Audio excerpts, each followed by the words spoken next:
Pena People, kembali lagi bersama saya, Barita, di dalam acara Bro Pena, obrolan santai penuh makna. Gimana kabarnya para Pena People hari ini? Sehat ya? Sekalipun kondisi mungkin ada yang PSBB diperpanjang atau situasi juga mungkin masih terjadi, tapi percayalah bahwa tidak akan situasi ini menjadi stagnan seperti ini terus ya. Pasti ada perubahan. Jadi diperlukan kesabaran, diperlukan juga supaya kita punya daya tahan yang kuat ya menghadapi situasi yang terus berubah dan mungkin ada juga yang tekanan yang makin kuat, tapi percaya bahwa situasi ini akan mengalami perubahan. Dan malam hari ini tentu saja saya tidak sendirian, saya ditemani oleh teman saya yang gantengnya Paul ya. Saya sapa dulu nih, Hai Kiki. Hai bro, luar biasa. Gimana kabar? Semakin sibuk bang hari-hari ini. Udah mulai sibuk ya? Berjalan seperti biasa kan. Betul. Kerjaan dan lain-lain sih udah kayak ya mau dibilang normal ya memang udah mulai normal kan. Memang betul. Dari beberapa minggu yang lalu dan memang aktivitas semakin padat, meeting udah mulai padat ya? Iya, meeting juga kadang-kadang nggak bisa virtual kayak gini, memang harus visit ya kan di beberapa tempat. Jadi ya. Menikmati sih, menikmati. Luar biasa. Gimana bang kabarnya bang? Ya baik juga, saya juga udah mulai aktif lagi dan saya percaya bahwa setiap kita tentu aktif tapi aktif kan tapi dengan suasana yang berbeda ya Ki ya. Salah satunya nih kita semua pada maskeran nih semua nih sekarang nih, nggak ada yang nggak maskeran nih ya. Jadi beda nih sekarang masuk ke mall kemana maskeran semua gitu ya. Cuman kadang-kadang saya hebat loh, ada beberapa orang yang walaupun saya pakai masker dari jauh bisa tahu aja itu bukan Barita. Karena Bro Pena udah semakin dikenal bang. Bro Pena gitu ya. Semakin dikenal, jadi ketahuan. Gitu. Ki, kita sapa juga Ki. Pak Rudi juga nih. Pak Rudi nih sebagai konsultan kita. Pak Rudi, gimana kabar Pak Rudi? Halo, puji Tuhan baik-baik. Luar biasa. Senang jumpa lagi dengan Bro Pena. Ya. Gimana Pak Rudi? Sehat Pak Rudi? Sehat. Sehat ya Pak ya. Tiap kali kita sesi ada yang berubah di Pak Rudi bang. Apalagi tuh? Iya. Ada aja perubahannya kalau orang itu terlihat, tapi saya terlihat gitu. Oke, Pak Rudi. Malam ini kita akan berbicara hal yang menarik nih Pak Rudi. Menariknya adalah karena kan kita banyak bicara nih cara-cara berpena beberapa edisi yang lalu tentang bagaimana kita menghadapi masa pandemi ini, menghadapi wabah ini, COVID ini. Tapi kita kan nggak boleh lemah ya Pak Rudi ya. Kita kan mesti maju dan kita harus bisa melihat bahwa kondisi ini tidak akan terus-menerus menimpa kita, tapi akan ada perubahan. Kan oleh karena itu kita mau belajar dari orang yang punya pikiran yang positif, punya sikap yang positif, punya attitude yang positif. Nah, Pak Rudi, malam hari ini kita nggak tanggung-tanggung nih Pak Rudi. Kita mau undang orang yang ini mantep nih Ki. Ini perjalanan karirnya itu luar biasa. Ini saya ibaratkan nih gini nih.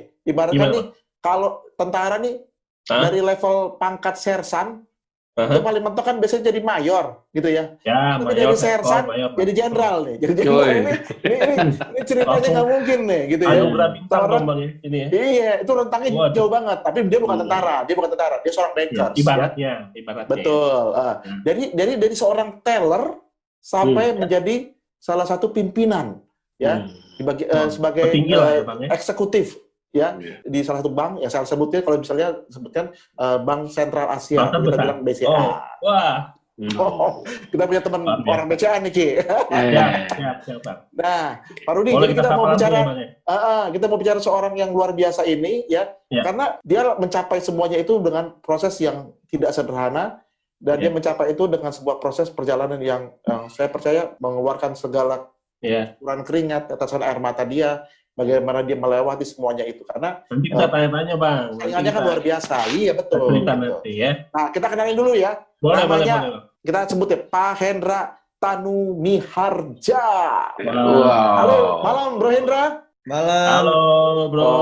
Malam Bro Barita, Bro Kiki. Selamat malam. Kalau Pak Rudi saya nggak berani panggil Bro, harusnya Big Bro. Sama aja. Kelihatannya. Iya. Ki, ini nggak sembarangan nih Ki. Ini seorang Pak Hendra ini seorang eksekutif vice president di bank yang luar biasa besar di Indonesia ya. Jadi ini kita bicara dengan orang boleh bilang petinggi nih. Tapi yang menariknya adalah Bro ini mengawali karirnya itu kalau di tentara itu kalau orang mau jadi jenderal dia masuk akademi. keluar jadi letda. Dari letda minimal jadi brigjen katanya. Paling apes jadi kolonel katanya gitu. Nah, beliau ini bukan masuk dari akademi yang luar biasa, tapi mulai dari seorang teller. Wow. Dari teller, mimpinya bisa masuk sebagai eksekutif vice president, gimana caranya bro? Tuh, dari teller loh, sampai menjadi seorang eksekutif vice president. Boleh pernah mimpi nggak sih bro Indra? Bro Indra pernah mimpi nggak kayak gitu bro? Ya sebetulnya kalau saat masuk ke BCA dulu ya, saya masuk BCA itu tahun 90 ya, betul yang tadi dikatakan bahwa saya masuk sebagai teller ya dulu ya. Kalau saya mimpi, ya nggak pernah mimpi sih ya bahwa saya ada di puncak karir tertinggi di BCA gitu, karir ya maksud saya. Karena kalau direksi itu kan sebetulnya ya kaitan dengan pemegang saham lah. Ya, tapi kembali lagi kalau saya harus katakan, saya harus sampaikan itu semua karena kemurahan Tuhan. Ya, setuju. Jelas seorang Hendra yang istilahnya tidak punya apa-apa dulu gitu, terus dipimpin Tuhan dari setiap langkah gitu ya. Tuhan yang memberikan pimpinan sehingga akhirnya keputusan yang saya ambil itu adalah mengarah ke satu titik sehingga yang mengantar saya sampai saya ada di hari ini. Nah, bro. Menarik tuh. Keputusan apa tuh, bro? Yang supaya kita juga mau nyontek, bro. Kok keputusannya tapi bisa jadi apa ke eksekutif vice president nih. Keputusannya sederhana gitu, tapi bisa ngantar sampai ke sono nih. Wah, keputusan apa sih yang sederhana misalnya waktu menjadi teller itu apa? Keputusan apa sih ya? Jadi gini, saya masuk BCA itu tahun 90, saya hanya lulus SMA, ya. Saya lulus SMA saat itu karena memang papa saya saat itu keluarga kan ya ekonomi terbatas sehingga papa cuma bicara, oke, papa cuma mampu kamu sampai ke SMA saja. Setelah itu sudahlah kalian berpikir sendiri, berjuang sendiri gimana caranya supaya kalian bisa kuliah atau meneruskan pendidikan gitu ya. Akhirnya ngikutin koko gitu kan, kakak saya saat itu ya dia masuk BCA, ya udah saya masuk BCA. Nah, ketika saya masuk BCA, saya sudah punya komitmen bahwa saya harus kuliah. Ya. Sebelum saya masuk BCA sebetulnya saya juga coba ikut dulu kan namanya UMPTN gitu ya. Ujian masuk perguruan tinggi negeri karena saya pikir kalau perguruan tinggi negeri, koko saya saat itu yang sudah kerja di BCA cuma bilang gini, kalau kamu masuk negeri koko sanggup biayain, tapi kalau enggak bisa. Ya sudahlah. Saya ikut UMPTN tetapi ternyata tidak masuk di UMPTN. Saat itu saya sempat kecewa. Tapi kekecewaan saya tidak membuat saya tuh saya patah semangat. Ya, karena saya percaya pasti ada pertolongan dan perlindungan Tuhan saat itu. Apa yang saya lakukan? Saya begitu masuk BCA, saya di hari pertama masuk BCA saya punya komitmen bahwa saya harus kuliah. Dari mana? Dari dana saya sendiri tentunya. Paling telat, saya pikir 1 tahun saya harus kuliah. Karena itu saya sudah menyisikan duit dari gaji. Saat itu gaji saya 175.000 ya, saya ingat sekali. Ya. Banyak sekali ya, banyak sekali ya. Kalau dulu ya, buat anak lulusan SMA oke lah ya, karena saat itu lulusan S1 gajinya sekitar 300 ribuan, ya, 175.000, standar 150.000, saya dikasih lebih karena dianggapnya saya dilihat dari hasil tes saya bagus gitu ya, jadi udah tambah 25.000. Nah saya sisihkan duit ya, 50.000, 100.000 tiap bulan. Ya. Nah komitmen saya pertama adalah saya harus melanjutkan kuliah. Keputusan yang saya ambil pertama. Lalu ini saya bicara milestone-nya dulu ya. Apa? Iya. Jadi milestone pertama adalah keputusan saya pada saat ambil kuliah. Lalu milestone kedua, saya merasa setelah saya lulus kuliah, ya, saya nggak harus stop sampai di sana. Tapi saya berpikir bahwa saya harus prepare untuk terus meningkatkan value added diri saya, ya, sehingga saya bisa juga memberikan value yang besar buat perusahaan, buat organisasi, ya. Apa yang saya pikirkan, akhirnya saat itu saya ikut program di internal yang kami sebut dengan manajemen trainee lah, ya, manajemen development program. Tadi kalau Bro Barita bilang kayak secapa gitu lah ya kalau di betul sebetulnya. Saya ikut karena saya tahu bahwa ke depan pasti tuntutan akan semakin besar dan segalanya. Nah, saya putuskan untuk itu. Tuhan kasih hikmat saya untuk lakukan itu. Itu yang kedua. Lalu yang ketiga, juga saya akhirnya mengambil keputusan untuk saya tahu bahwa S1 itu nggak akan cukup. Ya. Dalam 5 tahun, 10 tahun ke depan S1 ini nggak cukup. Akan menjadi satu prerequisite untuk masuk sebagai pekerja. Padahal saya punya komitmen bahwa saya harus punya value added, extra value added dibandingkan ordinary gitu. Jadi saya harus punya extraordinary lah. Akhirnya saya komit untuk kuliah S2. Nah Tuhan pimpin juga di situ, bro. Jadi Tuhan pimpin sehingga akhirnya saya juga mendapatkan beasiswa dari BCA. Wow. Nah, sebagai informasi juga, waktu S1 pun juga sebetulnya akhirnya karena saya menabung, dan saat itu ternyata tabungan saya nggak cukup untuk membayar uang pangkal saat itu, saya memberanikan diri sebetulnya mengajukan pinjaman di kantor. Nah, dari komunikasi itu Tuhan justru mengantar saya bukan cuma pinjaman, tapi malah saya ditawarkan untuk ikut beasiswa di BCA. Nah, saya ikut seleksinya, singkat cerita, saya mendapatkan beasiswa S1 saya di BCA. Wow. Ya. Jadi S1 saya di BCA, lalu saya ikut MT, lalu kemudian Tuhan antar saya juga, pimpin saya untuk mendapatkan beasiswa saya di NM, ya di UI, ya gitu ya, di S2 saya. Nah, di titik-titik itulah akhirnya saya merasa betul-betul bagaimana Tuhan yang memimpin ya di dalam setiap proses-prosesnya. Sampai akhirnya satu demi satu karir saya lalui gitu ya. Sampai terakhir saat itu saya sempat dapat tawaran juga untuk ke perusahaan farmasi ya, karena memang saya pernah di sana. Saya pindah ke sana, saya di offer di sana. Ya saya pindah sempat 3 tahun di sana, tapi Tuhan ternyata punya maksud lain ya. Tuhan antar saya kembali untuk kembali ke BCA, saya dapat tawaran balik di BCA, dan akhirnya saya berkarir terus di BCA di posisi eksekutif sampai dengan hari ini. Nah, yang saya mau ceritakan di sini sebetulnya dari milestone saya besar itu adalah bagaimana Tuhan itu memimpin satu langkah demi satu langkah setiap keputusan yang ada. Betul. Ketika saya mengambil setiap keputusan itu, saya nggak hanya berpatokan gitu hanya kepada pemikiran atau logika saya semata, tapi saya gumuli. Ketika saya belum menikah, saya gumuli sendiri, saya berdoa gitu ya, saya serahkan pada Tuhan. Tapi ketika saya sudah menikah, contoh ketika saya harus mengambil keputusan apakah saya harus pindah atau tidak, itu saya diskusi dengan istri dan kami juga doakan sama-sama minta pimpinan Tuhan. Tuhan akan bawa seperti apa. Jadi menurut Bro Hendra dari keputusan-keputusan itulah yang bisa mengantarkan Bro Hendra sampai ke titik saat ini, betul ya? Gitu ya? Ya, betul. Keputusan-keputusan yang dibuat, tapi keputusan itu sendiri sifatnya tidak pribadi hanya Bro Hendra yang membuat, tapi ada juga ada apa namanya? Ada suara Tuhan ada keterlibatan Tuhan di sana.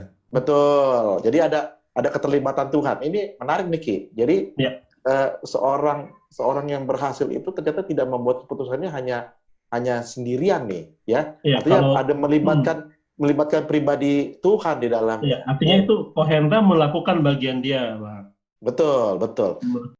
Ki, ini si Bro Hendra juga nulis buku juga nih. Wah, ini hebat juga nih.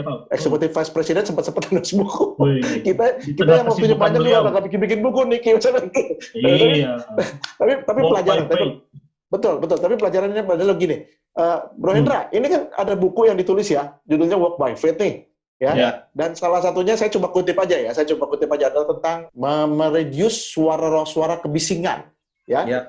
Jadi noise cancellation. Jadi bagaimana menekan suara-suara kebisingan supaya seperti tadi Bro Hendra bilang tadi, bisa membuat keputusan dengan suara yang enggak sendirian, tapi ada suara Tuhan di dalam. Itu yang pertama, itu luar biasa. Ya. Nanti Bro Hendra cerita ya, sama ada satu lagi saya juga menarik juga. Bro Hendra coba cerita tentang speed limit, ya.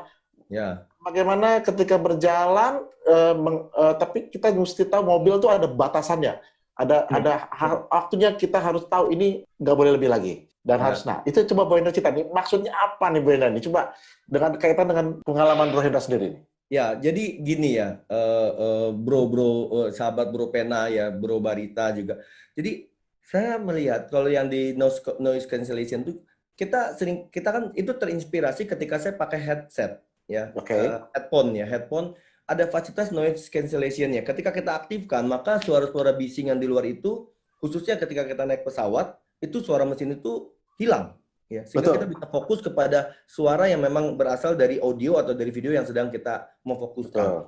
Nah, ini juga yang saya betul-betul merasakan. Jadi ketika kita mengambil berbagai macam keputusan-keputusan yang penting, termasuk hari-hari ini, karena kebetulan saya dapat kepercayaan dari perusahaan untuk membawahi divisi Human Capital Management yang ngatur orang, karyawannya di Indonesia, saya cuma berpikir gini, kalau saya harus mengambil kebijakan-kebijakan yang akan menyangkut istilahnya kepentingan 24.000 karyawan BCA, dan saya berpikir 24.000 ini katakanlah mungkin mereka sudah menikah kira-kira mungkin setengahnya 12.000. Jadi artinya akan ada 36.000 orang. Belum lagi dia punya anak ya dan segalanya. Jadi apa yang saya pikirkan, apa yang saya usulkan itu bisa jadi mempengaruhi sekian banyak Iya. orang. Setuju, Jadi Pak. di situ saya harus berpikir bahwa bagaimana saya harus fokus, bukan cuma fokus kepada knowledge dan pengetahuan dan pengalaman saya saja, tapi saya harus mencari hikmat Tuhan terus. Jadi bagaimana setiap kali keputusan itu saya bawa dalam Tuhan. Saya minta Tuhan ikut campur tangan. Dan ajaib bro, betul-betul. Tuhan nyatakan secara clear. Saya bukan orang profetik yang akhirnya bisa mendengar secara audible. Tapi saya merasakan betul-betul ada banyak kebaikan-kebaikan Tuhan, pimpinan-pimpinan Tuhan yang Tuhan nyatakan. Nah, caranya gimana? Fokus, ya. Lepaskan semua pembicaraan-pembicaraan, pertimbangan-pertimbangan, knowledge atau pengalaman yang pernah kita miliki. Ketika kita sudah tahu, oh Tuhan saya mau begini, apakah ini satu yang tepat?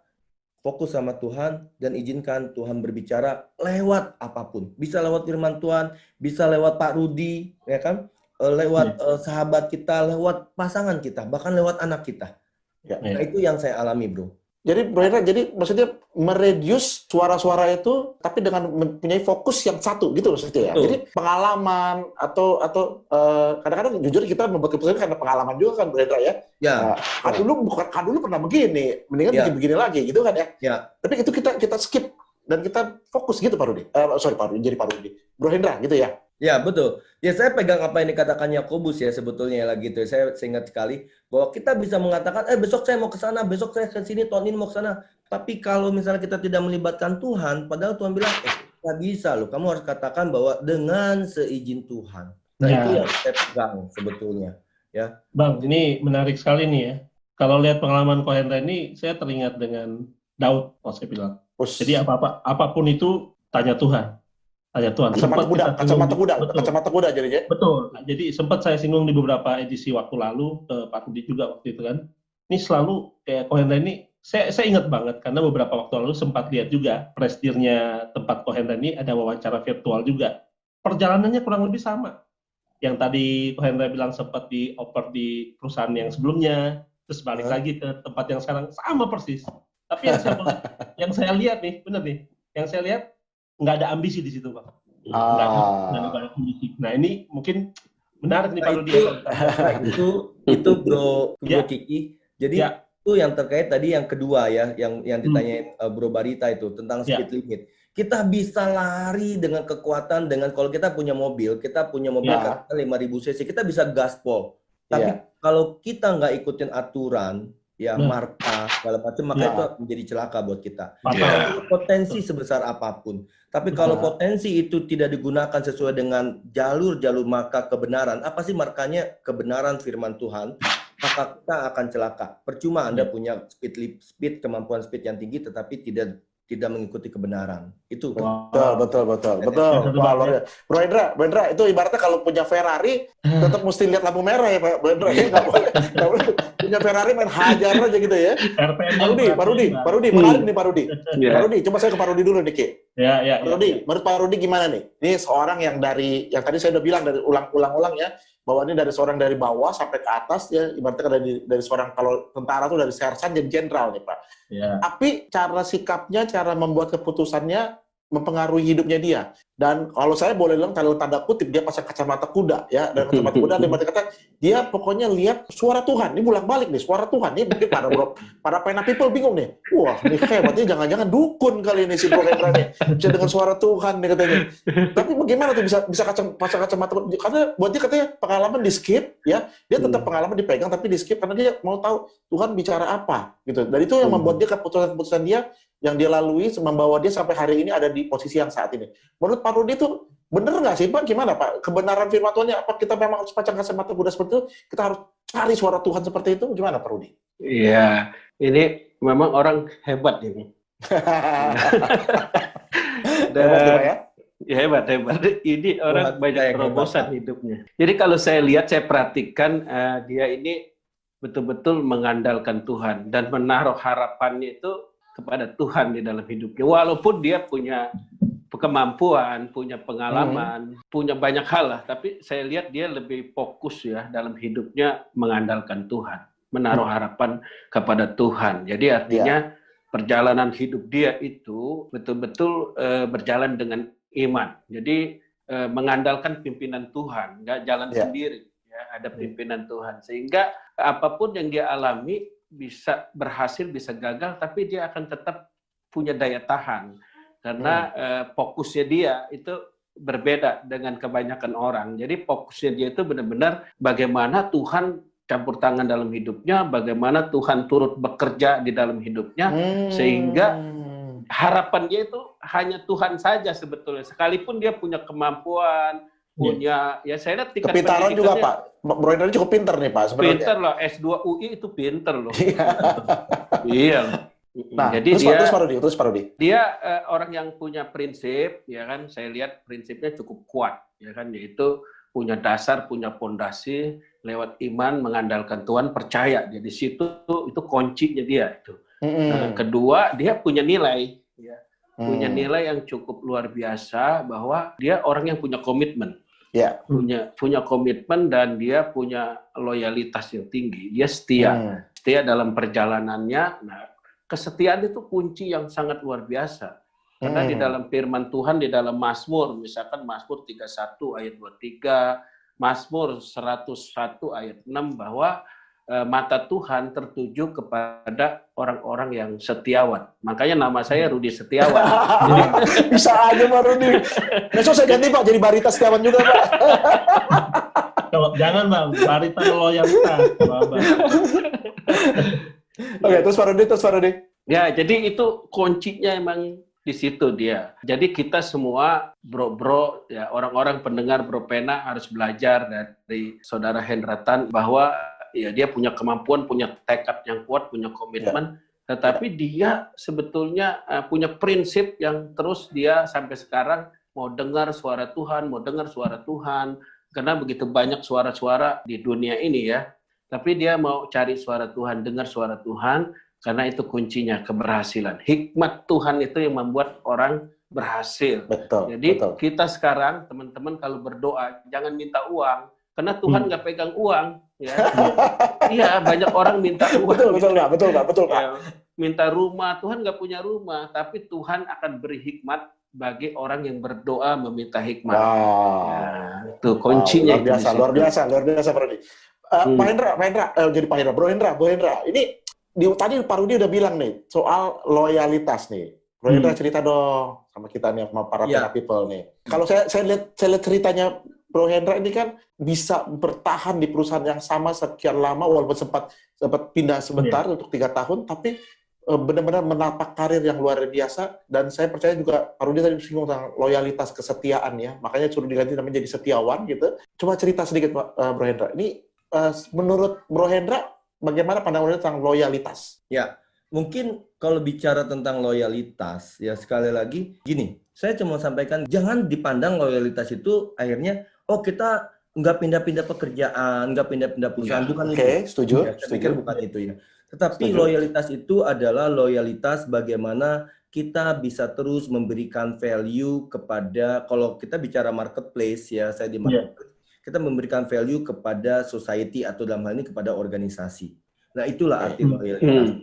Loyalitas seseorang itu, kalau banyak juga pekerja-pekerja yang dia nggak pindah-pindah, tapi hanya jadi apa? Hanya jadi tamu di sana. Bukan itu arti loyalitas.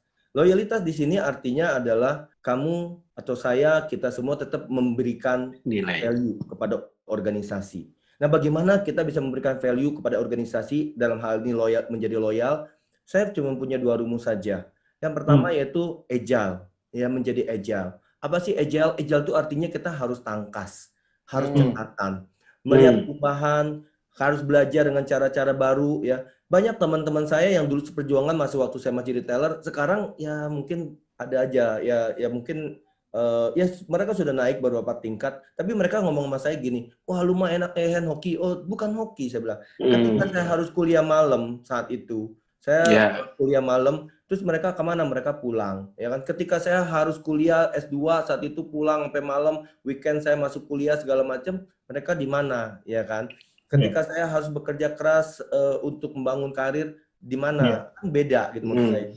Agile itu adalah keputusan yang harus kita ambil, kita harus terus adaptasi dengan lingkungan. Karena saya tahu persis bahwa ke depan itu bahwa lingkungan pasti berubah. Lalu yang kedua, yang membuat kita akhirnya bisa terus give value. Seringkali kita putus asa, bro, ya. Putus asa adalah, gue udah kasih gini, maka kan suka ada bilang, little to me, salary not up. Nah, ini pernyataan-pernyataan yang menurut saya adalah pernyataan orang-orang yang hopeless. Terus orang bilang, ya bis gimana, Ndra? Gue kan nggak punya option, gue nggak punya pilihan. No, saya bilang. Nah, prinsip yang kedua apa yang menjadi dasar hidup saya tadi baru dibilang prinsip adalah gratitude, bersyukur. Ya, apapun yang kamu terima, apapun yang kamu raih, tugas kita adalah bagaimana saya giving value. And then kamu akan dapatkan upahnya. Karena tujuan saya sangat mengimani yang satu prinsip di Matius 5 ayat 16. Bahwa hendaklah, Hendra, kamu menjadi terang. Dan terangmu itu bercahaya di semua orang. Supaya orang yang melihat kebaikan-kebaikanmu, kan banyak kebaikan-kebaikan yang kita lakukan. Ya, betul, setuju. Ya, baik prestasi, baik tindakan, hikmat, apapun. Supaya semua orang yang melihat kebaikan-kebaikanmu akan memuliakan nama Bapa di surga. Akan memuliakan nama kamu. Bukan memberikan kamu berkat, bukan memberikan kamu tapi luar biasa nih Bro Hendra. Luar biasa nih. Nah, Bro Hendra, kita harusnya satu narasumber aja ya Bang tadi. Bro Hendra, pertanyaannya gini. Tadi kita udah bahas ya soal loyalitas. Jadi punya loyalitas yang kuat ya. Bukan hanya artinya loyalitas bekerja hanya dalam satu perusahaan, tapi punya komitmen yang kuat gitu ya. Value yang kuat. Dan satu lagi tadi Bro Hendra bilang ketika teman-teman selesai jam kerja pulang ke rumah bersantai, Bro Hendra kerja keras, dia kerja keras Ki. Artinya kerja keras bukan bekerja lagi, tapi dia menambahkan dirinya dengan kuliah, dan karena dia tahu ke depan gitu. Tapi saya satu lagi saya mau gali dari Bro Hendra. Bicara tentang persistensi, daya tahan. Apa yang membuat Bro Hendra bisa mencapai titik ini? Bagaimana pandangan Bro Hendra tentang persistensi, daya tahan Bro Hendra sendiri? Oke, thank you. Ini juga saya pikir yang perlu mungkin saya sharing, bukan untuk kesombongan, tapi ini yang saya alami. Memang persistensi itu akan susah. Apakah saya pernah down? Pernah. Ya. Tetapi pernah juga Pak ya? Pernah, pasti. Wow. Ya. Tetapi ini yang menjadi salah satu prinsip saya, bahwa sukses besar berasal dari sukses kecil. Ya. Oke, sukses besar itu diawali oleh sukses kecil. Bukan diawali, tapi berasal. Berasal. Ya. Oke. Jadi kalau saya dianggap ya, meskipun saya nggak menganggap bahwa ini apa yang secara karir yang saya dapat ini adalah sebuah sukses besar. Tapi kalau saya dianggap sukses saya sebagai kepala HR di BCA hari ini, itu bukan berasal tiba-tiba datang. Tapi ini bersumber dari ketika saya sukses ikut masuk beasiswa S1 di BCA. Ketika saya sukses ikut MT di BCA. Ketika saya sukses gitu ya. Nah jadi pikirkan terus atau kejar terus sukses-sukses kecil. Tentunya dengan pimpinan hikmat Tuhan. Ya. Nah, apa sih yang harus dilakukan? Itu yang makanya saya katakan dalam buku saya. Buku saya tulis dengan walk by faith. Berjalan dengan iman. Karena ini adalah perjalanan hidup saya dari hari ke hari.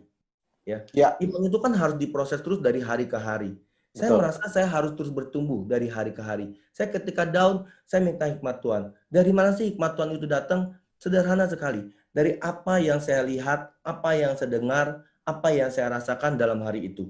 Maka tulisan saya itu adalah apa yang saya lihat. Ketika saya pakai headset, ketika saya ngelihat saya jalan, saya lagi di Korea, lagi saya jalan, kok mobil pakai ada speed limit, kenapa ya? Apa ya Tuhan mau proses di dalam hidup saya tentang hal ini? Nah, itu yang saya lakukan, bro.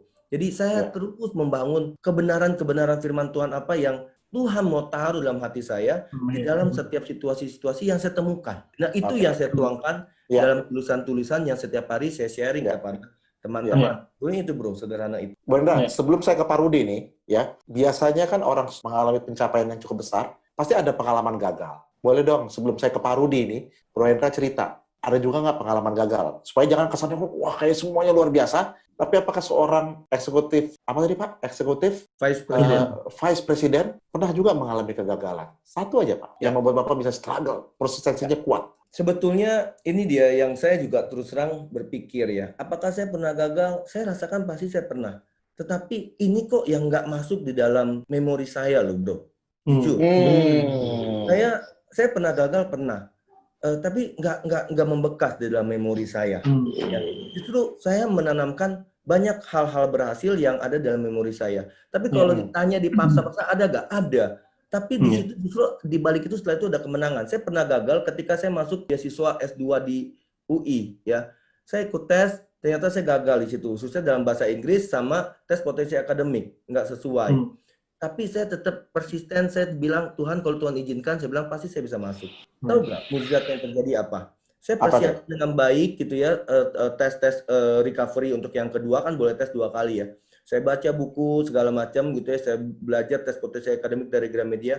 Masa begitu saya tes kedua, itu sangat-sangat menurut saya possibility-nya kecil. Saya bisa mendapatkan soal yang sama persis. Anda bayangkan harinya berbeda. Itu beli soal atau gimana? Jadi kan itu memang maksud saya gini loh ya. Itu Tuhan kebaikan saya sampai menangis saat itu.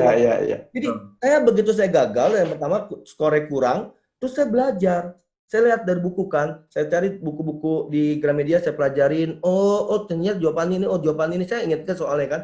Jadi saya teringat. Jadi begitu itu saya tes ulang lagi, tes itu di tempat yang berbeda, karena kan bisa di mana saja lakukannya. Di tempat yang berbeda, waktu yang berbeda. Soalnya kan soalnya banyak. Betul. Ya kan? Di dalam hari yang sama dia bisa acak-acak. Kok bisa? Saya bisa dapatkan soal yang sama. Kita dapat soal yang sama, itu dengan cepat saya bisa menyelesaikan. Ini cepat sekali. Akhirnya skor saya dari saat itu saya cuma dapat skor 510, saya dapat skor 750. Wow, luar biasa. Itu saya bilang kalau Tuhan nggak pimpin, saya bilang mustahil. Setuju bro.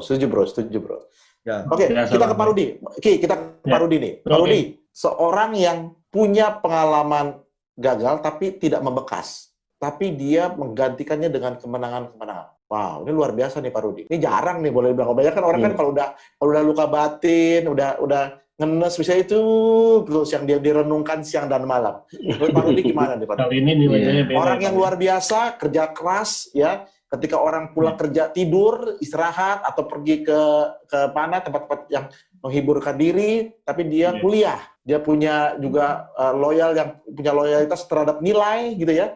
Dan tadi juga dia bilang bahwa dia tidak terpengaruh dengan hal-hal yang menjadi membuat dia gagal. Menurut Pak Rudi, seperti apa nih? Orang seperti apa yang bisa menjadi, apakah kita bisa, apakah Pena People bisa seperti ini, Pak Rudi? Ya, ini orang tekadnya kuat sekali kalau kita lihat. Jadi kenapa dia bisa berhasil dalam perjalanannya walaupun ada kegagalan. Tapi saya tadi dengar bagus sekali. Dia pernah gagal tapi nggak tersimpan di memorinya. Itu bisa belajar tuh kita. Kita mesti belajar sama dia itu. Biasanya membekas sih biasanya. Nah, perlu disembuhkan. Ya kalau dalam dunia rohani itu perlu disembuhkan. Karena dia punya tekad yang kuat, jadi dia melihat langkah demi langkah sehingga dia apapun yang terjadi dia terus bergerak, dia terus jalan. Tapi dia taruh harapannya itu sama Tuhan. Dia taruh harapannya sama Tuhan sehingga ya banyak suara-suara, banyak juga rintangan. Ya, dia tadi bilang juga pernah ngalamin, tapi dia lihat, dia taruh tuh pengharapannya kepada Tuhan sehingga dia melihat juga ada pimpinan Tuhan ya. Walaupun tadi dia cerita di tes di UI nggak lulus, terus dia belajar lagi, kan itu kan kegagalan. Tapi dia nggak patah semangat, nggak tawar hati, dia terus aja. Nah ini tekad yang kuat. Dan dia aplikasikan dengan kerja keras dan dia selalu berharap ada campur tangan Tuhan. Jadi kalau saya lihat kebenaran itu, kalau kita ingat Roma 8 ayat 28 ya, bahwa Allah itu turut bekerja untuk mendatangkan sesuatu yang baik bagi orang yang mengasihi dia. Nah, kuncinya bagi orang yang mengasihi dia. Nah, dia dari awal sudah menjelaskan bahwa dia mengasihi Tuhan, mengandalkan Tuhan, naruh harapannya kepada Tuhan, punya tekad, prinsip, punya dasar yang kokoh, yaitu imannya dia. Makanya dia menulis buku Berjalan dengan Iman itu, tandanya itu luar biasa. Tuh saya sih belum baca bukunya, nggak pernah dikasih sih sama dia. Pak Rudi, sudah habis Pak soalnya. Pak Rudi, saya mau tanya lagi nih Pak Rudi. Kalau para Pena People yang hari ini sedang menonton kita nih Pak Rudi, dan mereka berkata, mereka terinspirasi dengan apa yang diceritakan oleh Bro Hendra. Tadi salah satunya kan dari Pak Rudi bilang dari Roma 8 ayat 28. Kuncinya adalah kita harus cinta Tuhan. Begitu Pak Rudi ya? Iya betul. Orang mencinta Tuhan. Jadi bicara mencintai Tuhan seperti apa Pak Rudi? Apakah cukup hanya dengan aktivitas ke gereja, aktivitas pelayanan atau seperti apa mencintai Tuhan? Karena semua orang mau, Pak. Semua orang pengen mengalami lompatan dalam hidupnya. Semua orang mengalami kemenangan-kemenangan. Iya. Tapi gimana?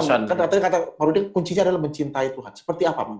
Ya, mencintai Tuhan atau mengasihi Tuhan itu sebetulnya kalau di dalam Alkitab ya, nanti saya aplikasikan. Di dalam Yohanes 14 ayat 21, orang yang mencintai Tuhan atau mengasihi Tuhan adalah orang yang memegang perintahnya dan melakukannya. Dialah yang mengasihi Tuhan. Jadi yang pertama orang yang mengasihi Tuhan atau mencintai Tuhan itu melakukan firman-Nya, melakukan perintahnya. Jadi di situ bicara kesetiaan, bicara ketaatan untuk melakukan apa yang Tuhan mau. Jadi bukannya sekedar kita percaya. Nah, percaya itu kan umum saja. Ya. Betul. Tapi di dalam percaya itu ada langkah-langkahnya. Yang pertama, ya kita harus pegang.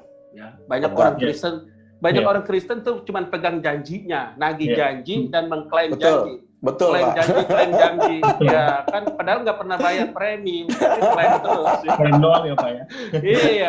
Nah, betul Pak Rudi. Nggak perlu dipegang janji Tuhan, Tuhan yang pegang janjinya. Karena itu janji Tuhan kita. Ya kita pegang perintahnya. Betul. Ya kan. Nah, kalau udah pegang perintahnya, kita lakukan dengan setia, dengan taat. Nah, janji itu pasti digenapi. Tanpa diklaim Pak ya. Pasti. Tanpa diklaim lah, asuransi suka klaim-klaim tuh. Jadi Pak Rudi, para Pena People nih sebenarnya sederhana. Jadi ketika mereka bilang mau mencintai Tuhan adalah mereka lakukan saja apa yang Tuhan perintahkan. Betul. Menjalankan, menghidupi kebenaran. Ya, betul. Gak usah pegang-pegang janji Tuhan, karena Tuhan yang pegang janji. Ya gitu Pak Rudi ya. Janji. Iya, Tuhan yang pegang janji. itu yang membuat Bro Hendra hari ini dia boleh bilang dia mencintai Tuhan sehingga Roma 8 terjadi. Roma 8:28 itu terjadi dalam hidupnya ya, bahwa Allah turut bekerja dalam segala sesuatu ya, dan dia mengalami lompatan-lompatan dalam hidupnya. Betul. Dan dia mengalami juga progres kemenangan. Dan itu yang menarik adalah dia bisa melupakan kegagalan dan dia mengganti dengan kemenangan-kemenangan. Wah. Luar biasa. Ki, ini luar biasa Ki malam hari ini Ki pembicaraan kita Ki. Walaupun sangat singkat tapi benar-benar nih orang yang nonton para Pena People mereka terinspirasi nih Ki. Ini saking serunya nggak berasa kita ada di ujung episode kita kali ini ya Bang ya. Iya Ki, silakan Ki. Oke nih, mungkin sedikit aja sih ke Hendra tadi kan udah banyak penjelasan, tapi yang menarik saya itu yang bayar harga lebih ya Bang ya. Artinya kan orang melakukan yang lain, Hendra tetap fokus. Nah mungkin sedikit aja nih Bang sebelum kita closing nanti, dengan dihubungkan dengan generasi sekarang nih Hendra nih, apakah generasi sekarang ini masih sanggup nggak sih atau masih berimbang nggak sih dengan yang namanya protes itu Hendra? Mereka yang kan hari ini kan Hendra kan berhubungan dengan human kan ya. Kalau lihat kondisi sekarang, generasi sekarang kita ngomong, mereka dengan yang namanya proses gimana tuh? Alergi kah atau memang ada yang memang juga bisa menjalankan proses sampai dengan posisi tertentu sekarang? Gimana tuh? Sebetulnya ini singkat saja, saya pikir seringkali kita menjustifikasi bahwa anak-anak milenial ini tidak loyal sama di proses ya. Tapi sesungguhnya kalau kita bicara sama mereka adalah orang-orang yang loyal. Sekali lagi, loyalitas kepada mereka itu jangan kita ukur seberapa lama mereka bertahan di organisasi. Tapi seberapa besar value yang mereka bisa berikan. Saya punya karyawan yang 20 tahun sudah di perusahaan kami, tapi dengan anak yang 5 tahun, secara produktivitas bisa saja yang 5 tahun itu lebih loyal. Ya. Jadi loyalitas itu sebetulnya nggak dibatasi dengan generasi. Satu hal yang pasti kalau saya pikir adalah bagaimana kita harus terus punya sikap yang bersyukur, gratitude. Karena dalam sikap bersyukur itu akan datang sukacita, akan datang kekuatan-kekuatan, dan kita akan bisa melihat bagaimana pemeliharaan Tuhan di dalam hidup kita. Wow, luar biasa. Nih, kalau kita boleh ada audiensnya pakai tepuk tangan deh.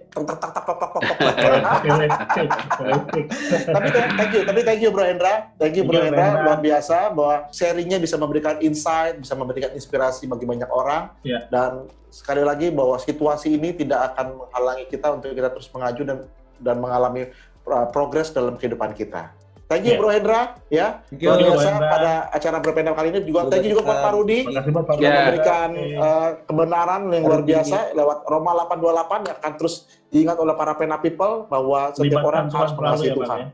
Betul, mengasihi Tuhan Ki itu kuncinya Ki. Itu yang paling penting ya. Betul Ki. Oke. para Pena People, akhirnya kita sampai kepada ujung acara kita, dan saya percaya bahwa semua kita akan terus mengalami dan terus diproses. Dan kuncinya adalah ya, loyallah kepada value Anda, lalu kerja keras ya. Jangan kerja murah, tapi kerja keras. Kerja keras artinya berani membayar harganya, dan saya percaya daya tahan yang kuat juga menjadi kunci keberhasilan setiap kita. Libatkan para Tuhan, Pena People, jangan lupa di-subscribe, Niki. Jangan lupa di-subscribe. Jangan lupa di-like. Katanya ada loncengnya juga. Loncengnya dipencet ya, supaya apa? Supaya edisi berbeda tetap bisa diikuti oleh para Pena People kita. Oke? Terima kasih buat semuanya. Makasih Rendra, Pak Rudi, thank you. Rendra, Pak Rudi, dan nanti kita sampai video. Bye semuanya. Bye semua.